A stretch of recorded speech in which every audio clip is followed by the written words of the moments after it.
Hello दोस्तों, B के exam में आप सभी का स्वागत है। तो हम आपके लिए लेके आ चुके हैं हिंदी का प्रैक्टिस सेट। तो देरी न करते हुए चलते हैं, फटाफट करते हैं प्रैक्टिस। पहला क्वेश्चन है, रस सिद्धांत के आदि प्रवर्तक कौन है? भरत मुनि, भानुदत्त, विश्वनाथ या भामह? बताइए पहले का राइट आंसर क्या हो जाएगा? दीजिए फटाफट जवाब। तो इसका क्या हो जाएगा? राइट आंसर हो जाएगा भरत मुनि। नेक्स्ट क्वेश्चन, निम्नलिखित वाक्यों में से शुद्ध वाक्य है? यहाँ गन्ने का ताजा रस बिकता है, यहाँ तो गन्ने का रस बिकता है। किसका? गन्ने का। ताजा गन्ने का रस बिकता है, यहाँ बिकता है। ये ताजा, ताजी गन्ने का रस यहाँ बिकती है। बताइए बताइए इसमें सही कौन सा हो जाएगा? थोड़ा सा ये गन्ने में मिस्टेक है, तो सही कर लेना आप लोग। हमने सही कर दिया है। यहाँ गन्ने का ताजा रस बिकता है। ए नंबर बिल्कुल राइट आंसर होगा आपका। नेक्स्ट क्वेश्चन, बुढ़ापा भी एक प्रकार का अभिशाप है। इस वाक्य में रेखांकित शब्द की संज्ञा बताइए। तो बुढ़ापा बताइए क्या है? जातिवाचक संज्ञा है, व्यक्तिवाचक संज्ञा है या भाववाचक संज्ञा है या इनमें से कोई नहीं? तो बुढ़ापा क्या है? एक बुढ़ापा एक भाव है। क्या है? भाव। तो ये कौन सा हो जाएगा? भाववाचक संज्ञा। नेक्स्ट क्वेश्चन, कम बोलने वाले के लिए एक शब्द क्या होगा? मितभाषी, वाचाल, चपल। चपल, मूर्ख। बताइए इसका राइट आंसर क्या हो जाएगा? इसका राइट आंसर होगा मितभाषी।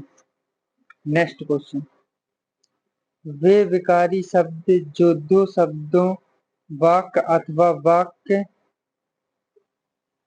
खंडों को जोड़ते हैं कहलाते हैं क्या?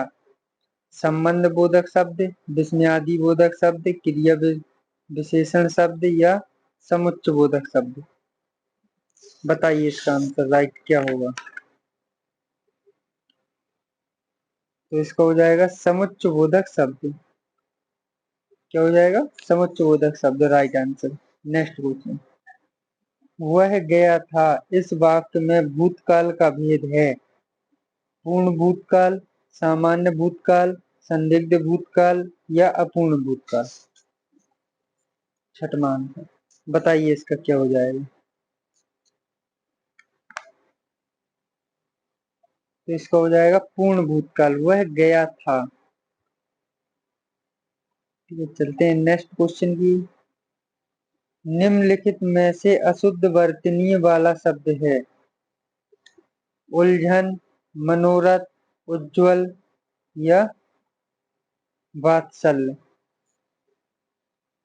बताइए क्या हो जाएगा इसका राइट आंसर?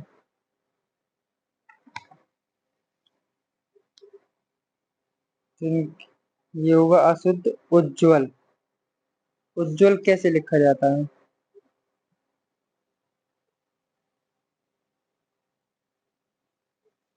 ये होती है सही।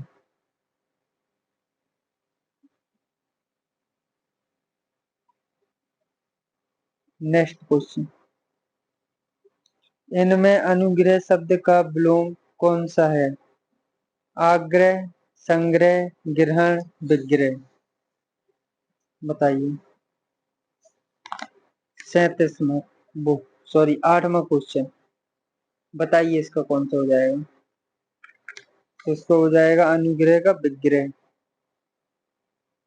नेक्स्ट क्वेश्चन, मैं पढ़ता हूँ वाक्य वर्तमान काल के किस भेद का उदाहरण है?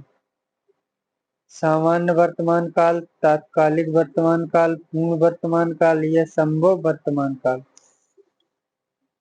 बताइए इसका राइट आंसर क्या हो जाएगा? मैं पढ़ता हूँ। नहीं, मैं, इसका कौन सा हो जाएगा? सामान्य वर्तमान काल। सामान्य वर्तमान काल में देखिए, ता है,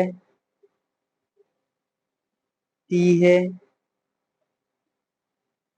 ते है, आदि शब्द आते हैं तो सामान्य वर्तमान काल आ जाता है इसमें। अब देखिए, तात्कालिक वर्तमान काल, इसे कैसे पहचाना जाता है? अगर अंत में आ जाए रहा है, रही है, रहे हैं, तो कौन सा होगा? तात्कालिक वर्तमान काल। अब जैसे आ जाए पूर्ण काल, पूर्ण वर्तमान काल, तो इसे कैसे पहचानेंगे? अगर या है, ठीक है, ई है, ए है, तो वो क्या होगा? पूर्ण वर्तमान काल होगा। और संभव वर्तमान काल क्या होता है? यह संदिग्ध वर्तमान काल। तो इसके अंत में रहा होगा,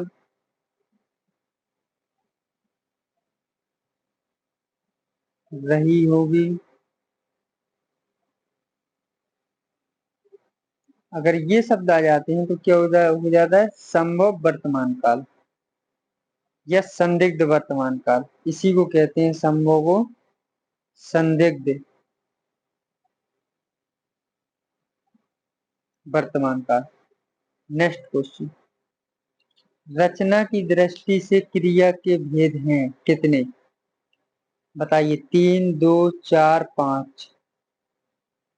बताइए कितने भेद हैं? कितने भेद हैं? दो भेद हैं। कौन कौन से हैं? अकर्मक क्रिया,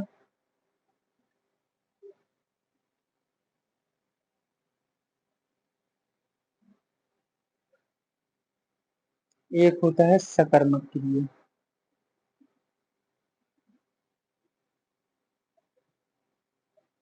ये हैं दो भेद। अकर्मक देखो, हंसना, रोना, दौड़ना, ये सब क्या होती हैं? ये होती है अकर्मक क्रिया। खाना, पीना, ये होती है सकर्मक क्रिया। अकर्मक में आता है सोना, ठीक है, उड़ना, तो ये सकर्मक क्रिया होती है, ये अकर्मक क्रिया होती है। नेक्स्ट क्वेश्चन, निम्नलिखित में से कौन गैर अनेकार्थी श्रेणी का शब्द है? इंद्र, सिंह, ब्राह्मण, शूद्र। बताइए इसका राइट आंसर क्या हो जाएगा? बताइए जल्दी। ये हो जाएगा इंद्र। नेक्स्ट क्वेश्चन, जिनके हृदय पर आघात हुआ, वाक्यांश के लिए उपयुक्त शब्द होगा? मर्महित, मर्महत, मर्महुत, मर्महूत। बताइए इसका राइट आंसर क्या होगा? तो इसका राइट आंसर होगा मर्महत, जिनके हृदय पर आघात हुआ। नेक्स्ट क्वेश्चन, निम्नलिखित में सर्वप्रथम अपनी आत्मकथा हिंदी में किसने लिखी? श्याम सुंदर दास, सेठ गोविंद दास, जवाहरलाल नेहरू, राजेंद्र प्रसाद। बताइए किसने लिखी थी अपनी आत्मकथा? किसने लिखी थी? राजेंद्र प्रसाद ने लिखी थी। इनने कब लिखी थी? 1947 में, जब देश आजाद हुआ था अपना। नेक्स्ट क्वेश्चन, निम्नलिखित शब्दों में से तत्सम समास कौन सा है? परीक्षा भवन, भला मानुष, दोपहर, नर नारी। बताइए इसका राइट आंसर क्या हो जाएगा? बताइए जल्दी। इसका राइट आंसर होगा परीक्षा भवन। परीक्षा का भवन कौन सा समास है? तत्पुरुष समास है। पूछा था तत्पुरुष समास ही पूछा था, वो तत्सम गलती से लिख गया है। तो परीक्षा का भवन क्या हो जाएगा यहाँ पे? परीक्षा का भवन। नेक्स्ट क्वेश्चन, छंद की हर पंक्ति को चरण या कहा जाता है, क्या कहा जाता है? पद, गति, यति, गण। बताइए क्या कहा जाता है? तो चरण या पद कहा जाता है। क्या कहा जाता है? चरण या पद। नेक्स्ट क्वेश्चन,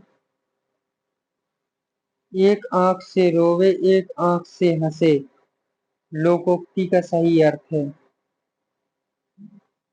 बताइए। अंधा किंतु विवेकशील होना, मूर्ख किंतु धनी होना, पागल होना, या दिखावटी रोना। तो इसका आंसर हो जाता है दिखावटी रोना। नेक्स्ट क्वेश्चन, बांझ का तत्सम शब्द पहचानिए। बंध्या, बंद, बांध, इनमें से कोई नहीं। बताइए बांझ का तत्सम शब्द क्या होगा?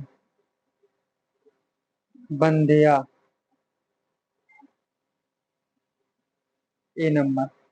नेक्स्ट क्वेश्चन, चा, छा, जा, झा का उदाहरण है। स्पर्शी व्यंजन के, स्पर्शी संघर्षी व्यंजन के, संघर्षी व्यंजन के, अंतःस्तर व्यंजन के।